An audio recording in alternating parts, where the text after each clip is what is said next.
তোমরা অনেকেই এগ ভুজি কারি খেয়েছো। আজকে রেস্টুরেন্ট স্টাইলে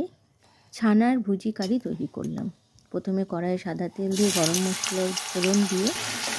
ডুমো করে কেটে রাখা আলুগুলোকে দিয়ে দিয়েছি এবং উপর থেকে ছড়িয়ে দিয়েছি জিরা আর আলুটা একটু ভাজা ভাজা হওয়ার পরে দিয়েছি নুন আর মিষ্টি এবং তারপরে দিয়েছি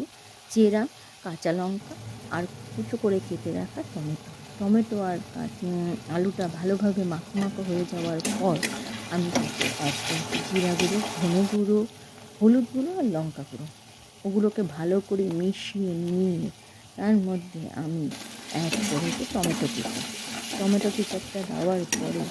তাতে অ্যাড করেছি আগে থেকে তৈরি করে রাখা ছানাটা দিয়ে ওকে ভালো করে মাখো মাখো করে ওর মধ্যে আমি দিয়ে দিয়েছি 1 চামচ বাটারটা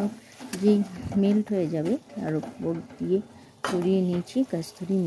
কস্তুরি মেথিটা দেওয়ার পরে 10 মিনিট ওটাকে কষিয়ে নিয়ে তার মধ্যে আমি অ্যাড করেছি হাফ কাপ মতন গরম জল এবং 10 মিনিট চাপা দিয়ে রেখে দিলেই একদম তৈরি নিরামিষ ছানার ভুজি কারি।